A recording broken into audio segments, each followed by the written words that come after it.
तो इसीलिए धम्पद संघ जो है केवल मान लेने के लिए नहीं कहता कि धम्पद संघ जो कह रहा है वही मान लीजिए। धम्पद संघ कह रहा है कि कोई मिशन नहीं चल रहा तो आप ये मान लीजिए, कोई नेता जो है बौद्ध नहीं ये मान लीजिए, कोई नेता जो है समाज के लिए काम नहीं कर रहा ये मान लीजिए। कुछ भी मत मानिए, हर एक बात जो धम्पद संघ कह रहा है उसकी जांच कीजिए, प्रमाण हासिल कीजिए। जब आपको प्रमाण मिल जाए, जांच आपकी हो जाए, तो जो रिजल्ट्स आए उसको तो मानना ही पड़ेगा। उससे फिर आप कैसे इनकार करेंगे?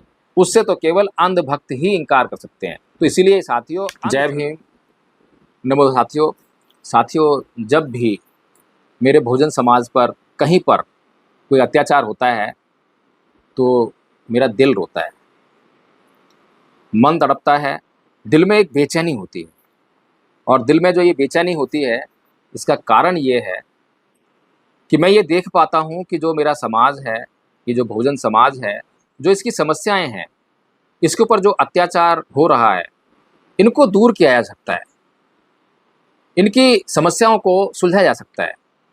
और ये बहुत आसान है, क्योंकि सबसे बड़ा प्रेरक तत्व जो हमारे पास है वो हमारी संख्या है।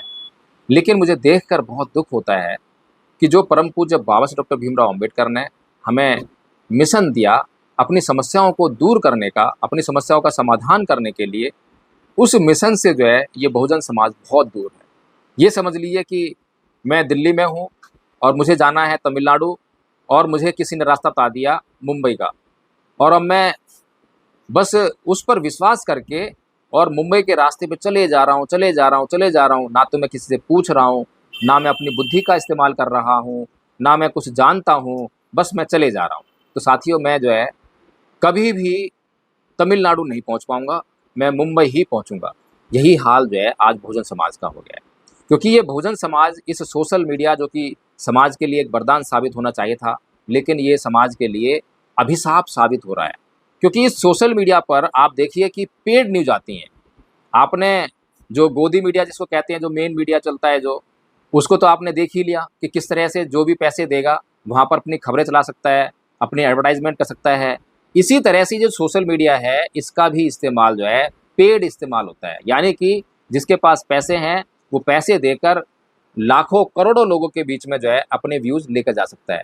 तो आज किसके पास पैसा है? सबसे पहले सत्ताधारी दल के पास पैसा है, फिर विपक्षियों के पास पैसा है जो कभी न कभी सत्ता में रहे हैं, फिर पूंजीपतियों के पास पैसा है जो कि जिसको राजनीति में लेकर आना है, उसको राजनीति लाने के लिए फंडिंग करेंगे तो पैसे का यूज होगा।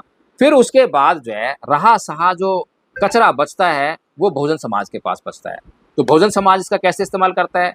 बहुजन समाज को, बहुजन समाज के जो गुमराह करने के लिए नेता सामने आते हैं, भड़काऊ भाषण देते हैं, जोर जोर से चिल्ला चिल्ला के मरने मारने की बात करते हैं, और विभिन्न विषय, विभिन्न मुद्दे उनके सामने रखते हैं, और एक भी मुद्दा जो है आज तक हल नहीं हुआ है। चाहे वो परम पूज्य बाबा साहब डॉक्टर भीमराव अम्बेडकर की मूर्ति संसद भवन में मेन प्रांगण में लगाने की बात हो, चाहे वो जो है ग्वालियर हाई कोर्ट की बात हो, चाहे वो जो है राजस्थान का जो हाई कोर्ट है जयपुर का जो है उसके प्रांगण में जो मनु की मूर्ति लगी है उसका मामला हो, और चाहे जो है हिंदू धर्म ग्रंथों में दलित समाज के लिए जो अपमानजनक बातें कही गई हैं, उन पर शोषण और अत्याचार करने के लिए हिंदू धर्म ग्रंथ कहे हैं, उनके अस्तित्व की बात हो, आज तक जो है एक भी काम जो है इन नेताओं ने करके नहीं दिखाया है। अगर करके दिखाया है तो क्या करके दिखाया है कि इन्होंने जो है चापलूसी करके, दलाली करके और चमचागिरी करके अपने आप को एमएलए एमपी बनाने में सफलता हासिल की है। आज भी जो है बहुजन समाज के जो नेता हैं उनका जो इस्तेमाल जो है दुश्मन कर रहा है। कारण ये है क्योंकि बाबा साहेब के मिशन की जो दिशा थी ये उससे पूरी तरह से भटके हुए हैं। बाबा साहेब का मिशन था कि ये जो छोटी मोटी जो जातियां हैं, जो हजारों जातियों में बटा हुआ समाज है, इसकी जातियों को समाप्त करके इसके भीतर बौद्ध धर्म का प्रचार करके, और जब ये बौद्ध धर्म को समझ जाए, बौद्ध बन जाए, तो इसकी जातियां खत्म हो जाएंगी, और जब जातियां खत्म हो जाएंगी तो ये महासमुद्र बन जाएगा, ये संगठित हो जाएगा। इसके आपस में जो जाति के आधार पर जो मनमुटाव है, जाति के आधार पर ही एक जाति जो है दूसरी जाति को देखना पसंद नहीं करती। ब्राह्मण जो है वो अन्य जाति को देखना पसंद नहीं करता, चमार जाटव को देखना पसंद नहीं करता, ये तो बात अलग है। लेकिन ये जो एससी, खाली एक ही जाति एससी वर्ग जो है, उसी के भीतर जो है जो सब कास्ट हैं, जो उपजातियां हैं, चमार जाटव, चमार और जाटव भी दो जातियां बन गई हैं जो है, चमार अलग हो गए हैं और जाटव अलग हो गए हैं। फिर वाल्मीकि, खटीक, रैगर, बैरवा, मेघवाल, इतनी जातियां हैं, और ये आपस में एक दूसरे के साथ ही भेदभाव करते हैं। तो सोचिए कि ये जो काम है, अब राजनीतिक सत्ता तो मिलेगी आपको जो है लोकतंत्र के माध्यम से, क्योंकि लोकतंत्र आपके पास एक ऐसी व्यवस्था है जो संविधान में आपको दी हुई है। आपको कहा गया है कि भैया आप बहुमत हासिल कर लीजिए और सत्ता ले लीजिए।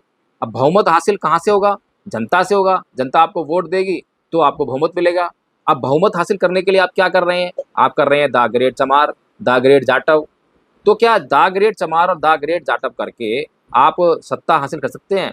मैं मानता हूँ कि चमार और जाटव समाज का जो वोट बैंक है वो बहुत बड़ा वोट बैंक है, लेकिन इतना बड़ा भी नहीं है कि वो जो है पूरे देश में सत्ता हासिल कर सके। पूरे देश में सत्ता अगर हासिल करनी है तो एससी, एसटी और ओबीसी तीनों वर्गों को जो है इकट्ठा करना पड़ेगा। फिर आपका जो इतिहास है बड़ा शानदार इतिहास है। अगर आप अपना इतिहास जो है इस देश के लोगों को समझाने में सफल हो जाएं तो आपका काम बड़ा आसान हो जाए। आप ये देखिए कि केवल जो 15% समाज, जो हमें मान्यवर कांसी राम जी ने जो हमें बात बताई है कि 15% समाज, इसमें आपका जो है ब्राह्मण, क्षत्रिय और वैश्य, ये 3 वर्ग आते हैं। ये 15% की कैटेगरी में रखे जाते हैं। 15% का आप मैक्सिमम कर लीजिए, 20% कर लीजिए। इसके बाद जो भी समाज इस देश में रहता है वो सारा समाज जो है उसको आप मूल निवासी जब कह के पुकारते हैं तो ये कंसेप्ट जो है इसीलिए काम आता है। इसको आप जो है बहुजन कहते हैं। अब इस बहुजन में कौन कौन है? इसमें आपका एससी, एसटी, ओबीसी और मुस्लिम, ईसाई जो कन्वर्टेड हैं। अब जो भारत का जो मुसलमान है वो कोई ईरान और अफगानिस्तान से या बाहर से नहीं आया है, कोई अरब कंट्री से नहीं आया है। वो इसी देश का पैदा हुआ मूल निवासी है।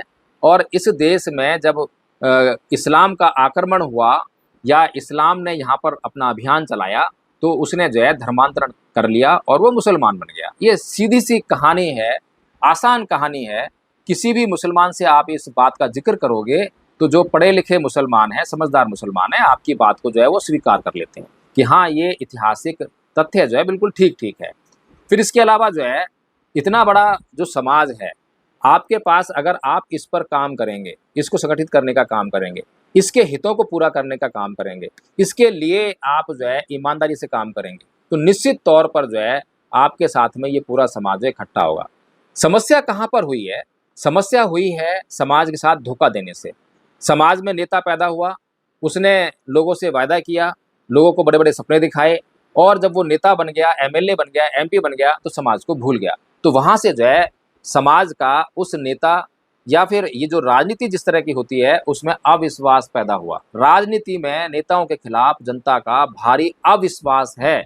आज की डेट में जनता से आप पूछिए, जनता कंफ्यूज है कि किसको ईमानदार कहे, किसको वोट दे।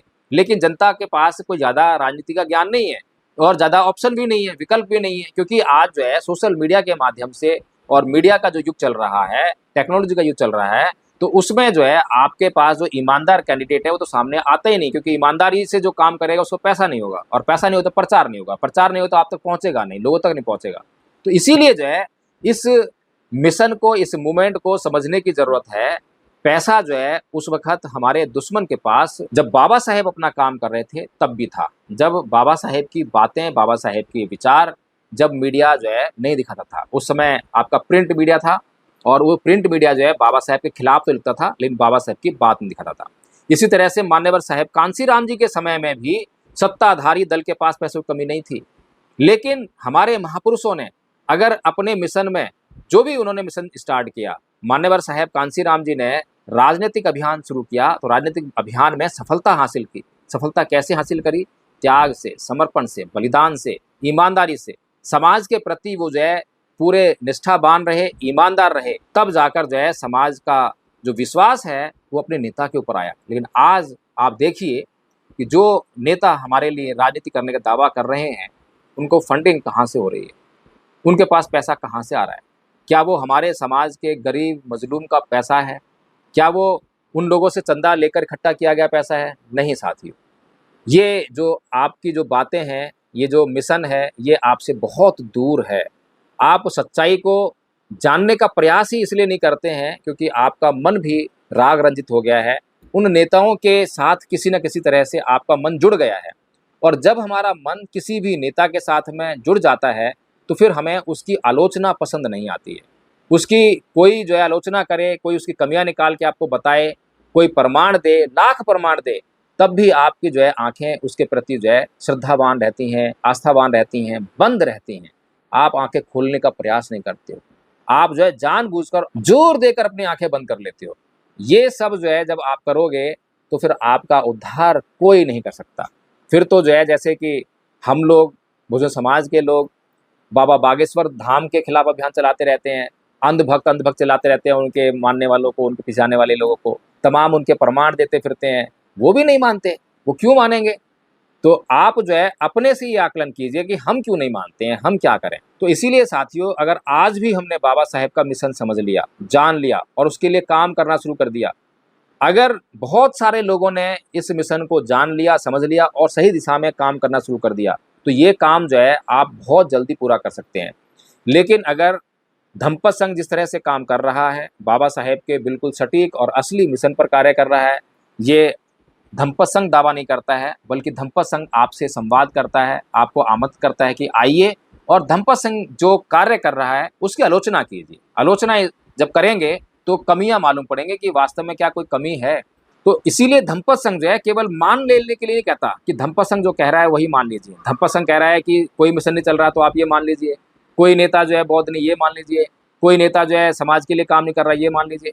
कुछ भी मत मानिए, हर एक बात जो धम्पत संघ कह रहा है उसकी जांच कीजिए, प्रमाण हासिल कीजिए। जब आपको प्रमाण मिल जाए, जांच आपकी हो जाए, तो जो रिजल्ट्स आए उसको तो मानना ही पड़ेगा। उससे फिर आप कैसे इनकार करेंगे? उससे तो केवल अंधभक्त ही इनकार कर सकते हैं। तो इसीलिए साथियों, अंधश्रद्धा और अंधभक्ति में बिल्कुल ना फंसिए, किसी का पिछलग्गू ना बनिए, क्योंकि परम पूज्य बाबा साहब डॉक्टर भीमराव अम्बेडकर ने एक बात और कही थी कि जो लोग किसी नायक के चरणों में अपनी स्वतंत्रता को रख देते हैं, उसके चरणों में अपनी स्वतंत्रता रख देते हैं, तो फिर उस नायक को तानाशाह बनने से कोई रोक नहीं सकता।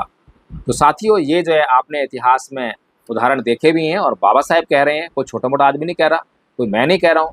इसीलिए साथियों, धम्पत संघ आपके लिए एक बिल्कुल सटीक समाधान लेकर आया है। इस सटीक समाधान को जब आप समझेंगे तब आपकी आंखें निश्चित तौर पर खुल जाएंगी और आपको पता लगेगा कि किस प्रकार से इस समाज का पढ़ा लिखा आदमी, किस प्रकार से बड़े बड़े बुद्धिजीवी जो है बाबा साहेब के मिशन से भटक कर, मैं उन पर ये इल्जाम नहीं लगा रहा हूँ कि उन्होंने जानबूझकर जो है बाबा साहेब के मिशन से भटकने का काम किया है, बल्कि मैं ये बात कह रहा हूँ कि उनको शायद इसकी जानकारी ना हो, या जो उन्होंने समझा बाबा साहेब का मिशन वो गलत समझ लिया, और गलत समझ लेने के कारण जो है उनकी दिशा गलत होगी। तो इसलिए साथियों, हमें जो है आज पुनः समझने की ज़रूरत है और जानने की ज़रूरत है कि बाबा साहेब का मिशन क्या है। अगर बाबा साहेब का मिशन आपको मिल जाए, उसकी दिशा आप पकड़ लें, तो निश्चित तौर पर आपके समस्याओं का हल संभव है, आसान है। और ये देश जो है आपका है, इस देश के तमाम संसाधन आपके हैं। आज वो देश के सारे संसाधन जो हैं जिन लोगों के कब्जे में हैं, वो लगातार दिन रात इसकी लूट कर रहे हैं। जैसे यहाँ पर अंग्रेज़ों का शासन आया था और अंग्रेज़ जो है यहाँ पर शासन व्यवस्था भी देख रहे थे, स्कूल कॉलेज भी बना रहे थे, सारे काम कर रहे थे, लेकिन दिन रात जो है इस देश के साधन और संसाधनों की लूट मचा रखी थी। तो ऐसा ही काम जो है, जिनको आप विदेशी कहते हो, यूरेशियन कहते हो, इन लोगों के हाथ में जो है आज आपके देश के तमाम संसाधन हैं और दिन रात जो है इनकी लूट चल रही है। और वो जानते हैं, जब आप बता रहे हो उनको कि वो यूरेशियन है, विदेशी हैं, तो वो भी जान गए कि हाँ विदेशी हैं, तो इसको लूटो और निकलो, लूटो और निकलो। तो इसीलिए साथियों, अगर इस देश को बचाना है, इस समाज को बचाना है, इस समाज समस्या को सॉल्व करना है, तो आप लोग जो है धम्पत संघ के साथ में आकर चर्चा कीजिए, बात कीजिए, संवाद कीजिए, समझिए मिशन को जो है। अगर समझ में आए तो साथ में आइए। अगर आपको ये वीडियो अच्छा लगा हो, पसंद आया हो, तो इसको लाइक करना ना भूलें। कमेंट करके मुझे बताएं कि क्या वास्तव में बाबा साहेब के मिशन पर हमारे बहुजन नेता चल रहे हैं, बहुजन संगठन चल रहे हैं। और इस वीडियो को जो है आप शेयर करना बिल्कुल ना भूलें। जय भीम, नमो बुद्धाय।